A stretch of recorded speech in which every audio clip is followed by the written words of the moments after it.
Assalamualaikum warahmatullahi wabarakatuh. Selamat pagi menjelang siang anak-anak. Selamat hari Rabu. Selamat berjumpa lagi dalam mata pelajaran pengantar ekonomi bisnis. Sebelum kita masuk ke dalam materi baru, alangkah baiknya kita sama-sama berdoa sesuai dengan kepercayaan masing-masing. Berdoa dimulai.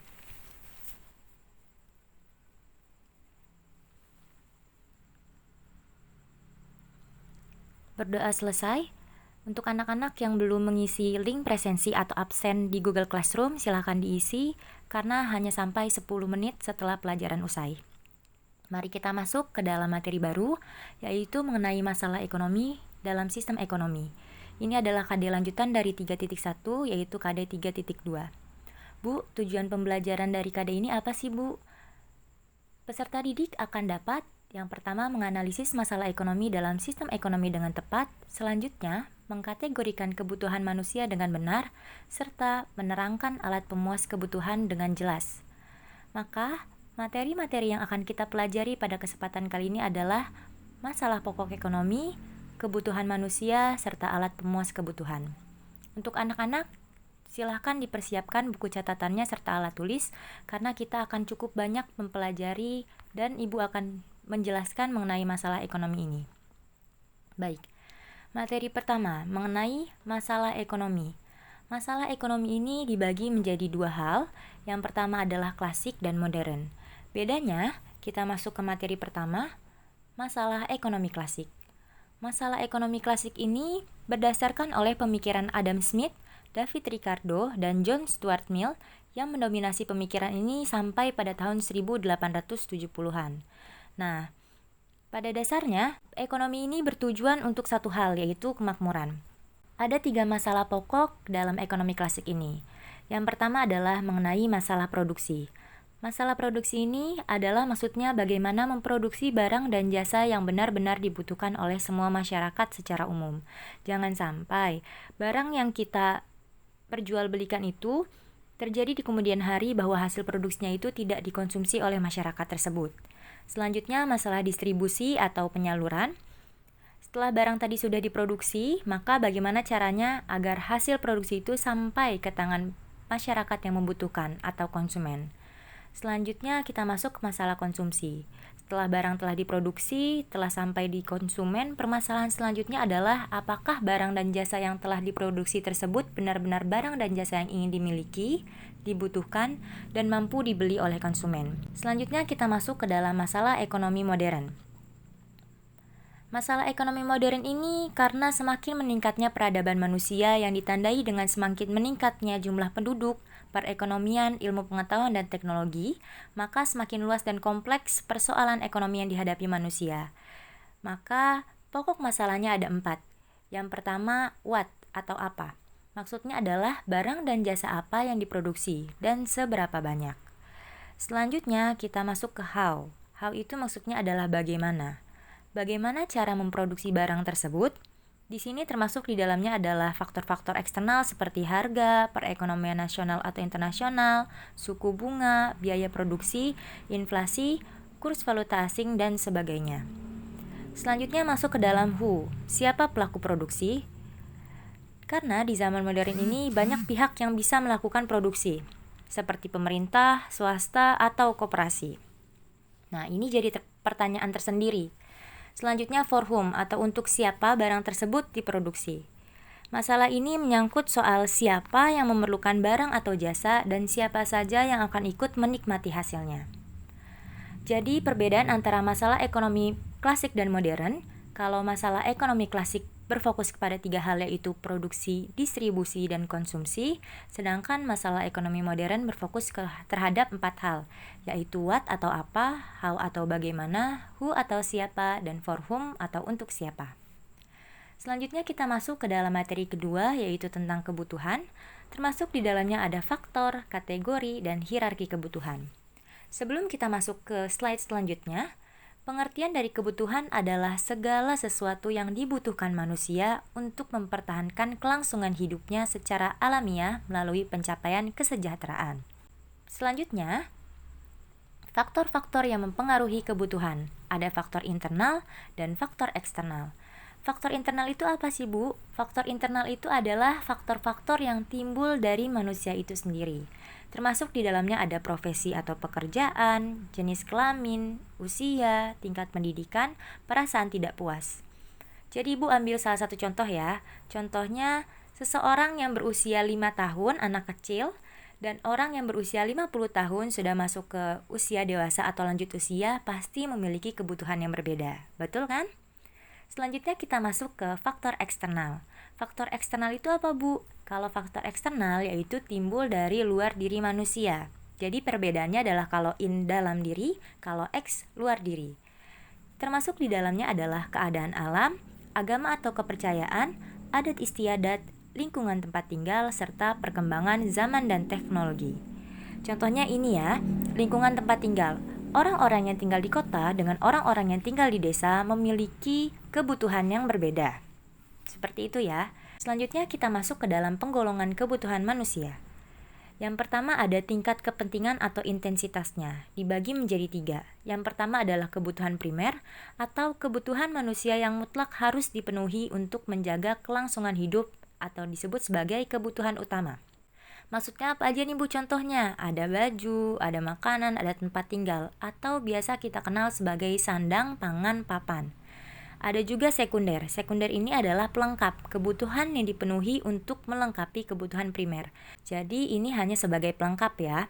Contohnya apa aja Bu? Ada kebutuhan peralatan rumah tangga, ada tempat tidur, meja, kursi, radio, komputer, dan lain-lain. Dan yang terakhir ada kebutuhan tersier.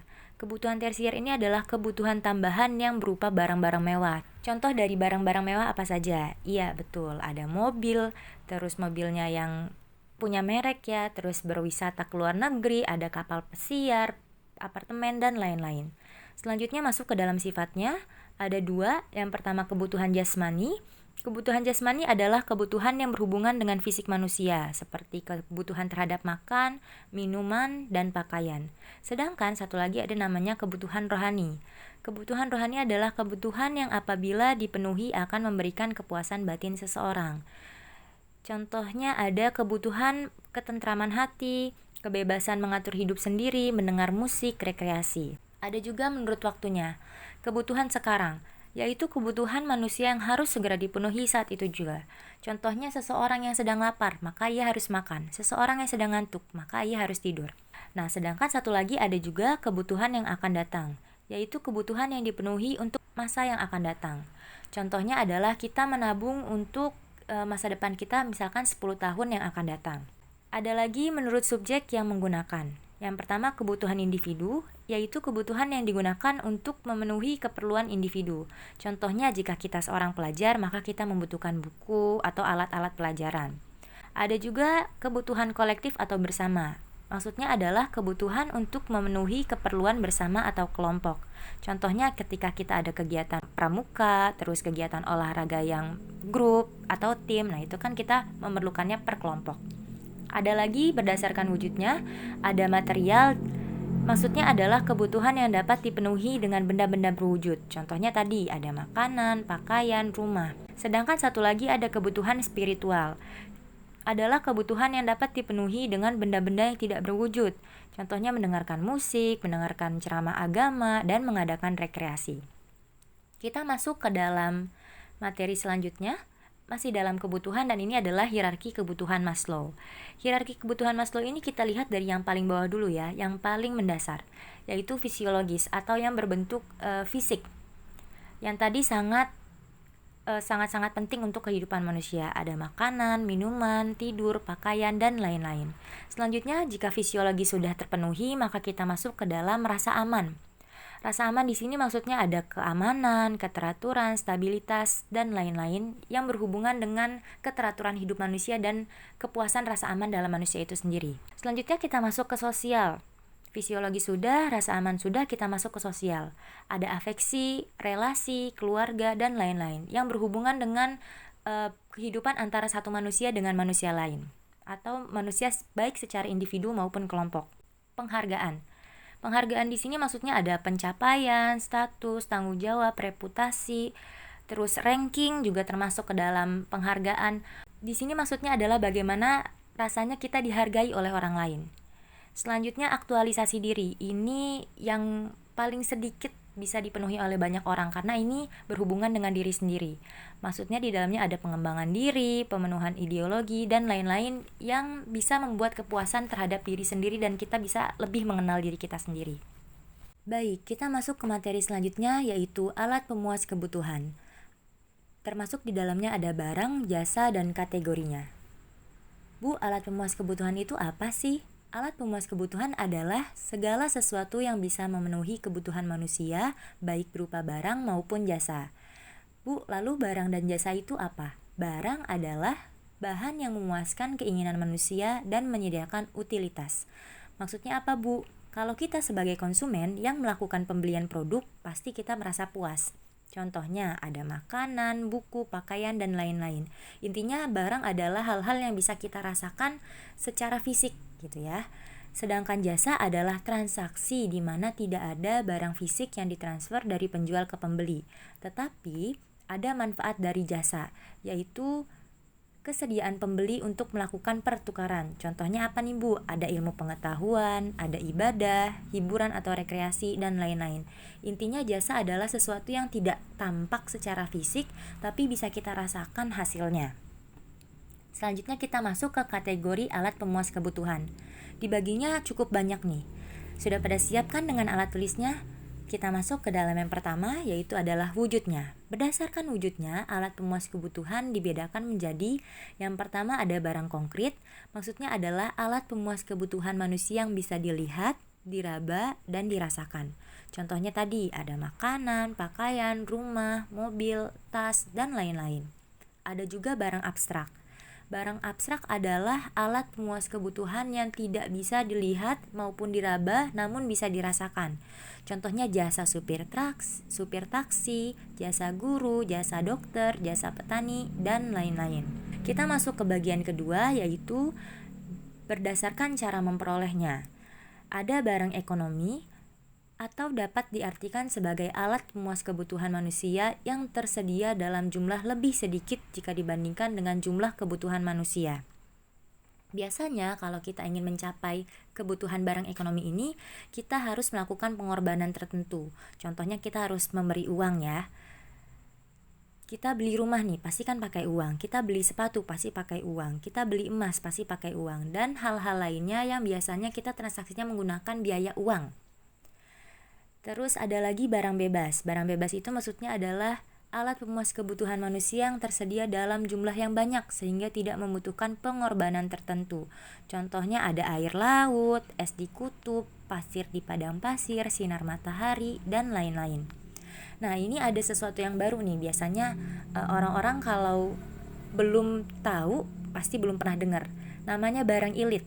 Barang ilit itu apa, Bu? Barang ilit adalah alat pemuas kebutuhan yang tersedia dalam jumlah yang berlimpah tapi justru membawa dampak buruk bagi kehidupan masyarakat. Contohnya tadi yang melimpah apa? Air, betul. Air kalau terlalu banyak maka akan mengakibatkan banjir. Nah, seperti itu ya barang ilit. Selanjutnya berdasarkan kegunaan, ada barang konsumsi, maksudnya adalah barang yang bisa digunakan secara langsung untuk memenuhi kebutuhan manusia, atau pemanfaatan itu bisa kita rasakan dan dinikmati tanpa melalui proses pengolahan. Contohnya apa, Bu? Ada pakaian, sepatu, perabotan rumah tangga. Ada juga termasuk di dalamnya buah-buahan, roti, minuman kaleng. Sedangkan barang produksi adalah barang-barang yang tidak bisa digunakan secara langsung untuk memenuhi kebutuhan manusia, tapi harus ada proses dan diolah terlebih dahulu. Contohnya kain yang kita gunakan untuk membuat pakaian, terus kayu yang digunakan untuk membuat meja dan kursi, dan lain-lain. Selanjutnya ada berdasarkan proses pembuatan. Ada barang mentah atau biasa kita bilang sebagai barang baku. Biasa kita sebut sebagai barang baku yang belum melalui proses pengolahan. Contohnya apa? Ada kapas, padi, rotan, tembakau, dan lain-lain. Selanjutnya, ketika sudah dari barang mentah, kita biasanya mengolahnya jadi barang setengah jadi. Barang setengah jadi adalah barang yang melalui proses pengolahan tapi belum bisa digunakan sebab prosesnya belum selesai. Contohnya ada benang dari kapas untuk membuat kain. Karena baru menjadi benang, belum menjadi kain, jadi belum kita belum bisa kita pakai. Selanjutnya adalah barang jadi. Ini proses final atau hasilnya. Adalah barang-barang yang sudah melalui proses pengolahan dan siap digunakan. Contohnya ada pakaian, ada lemari, ada tas, televisi, dan lain-lainnya. Selanjutnya ada lagi kategori selanjutnya ada hubungannya dengan barang lain. Yang pertama barang substitusi. Substitusi itu apa, Bu? Substitusi itu adalah yang bisa saling menggantikan antara barang satu dengan barang lainnya. Contohnya, ada beras diganti bisa dengan jagung. Kalau nggak ada kopi bisa diganti sama teh. Kalau nggak ada gelas bisa diganti dengan cangkir. Kalau nggak ada mangkok bisa diganti dengan piring, dan lain-lain. Sedangkan barang komplementer itu adalah barang yang bisa digunakan untuk saling melengkapi. Contohnya apa, Bu? Contohnya kalau misalnya kita minum kopi biasanya pakai gula. Kita biasanya makan sayur asem pakai garam, kayak gitu-gitu ya. Sedangkan ada lagi nih, berdasarkan kualitas dibagi menjadi barang superior atau alat pemuas kebutuhan yang mempunyai kualitas tinggi, dan kualitas itu bisa ditunjukkan biasanya dengan harga yang mahal. Dan biasanya dikonsumsi oleh orang-orang tertentu. Contohnya apa nih? Pakaian mahal yang bermerek ya, mobil mewah, terus apartemen, hotel, dan lain-lain. Dan ada lagi yang namanya barang inferior atau lebih terjangkau nih. Barang atau kebutuhan manusia ini biasanya mempunyai kualitas yang rendah dan harganya juga rendah. Biasanya juga bisa dikonsumsi oleh banyak. Contohnya ada barang loak, pakaian bekas atau thrift, terus ada juga barang-barang pre-love. Selanjutnya ada juga berdasarkan dengan sifat. Sifat di sini bisa barang bergerak dan barang tidak bergerak. Barang bergerak ini contohnya apa, Bu? Contohnya adalah yang digunakan sebagai jaminan untuk memperoleh kredit jangka pendek. Ada mobil, motor, dan lain sebagainya. Biasanya kreditnya itu nggak lama ya kalau misalnya kita beli mobil atau motor cicilannya. Sedangkan barang tidak bergerak adalah barang yang digunakan untuk jaminan untuk mendapatkan kredit jangka panjang. Ada rumah, tanah. Perbedaan antara mobil dan motor dan rumah dan tanah untuk menjadi jaminan pasti kan berbeda ya waktunya. Ini kenapa dikatakan sebagai barang bergerak dan barang tidak bergerak. Cukup sampai sini pertemuan kali ini. Terima kasih atas perhatiannya. Semoga bermanfaat. Ada yang ingin bertanya, silahkan ditanyakan di Google Classroom. Untuk pertemuan kali ini dicukupkan sampai sini. Sampai bertemu di pertemuan selanjutnya. Wassalamualaikum warahmatullahi wabarakatuh.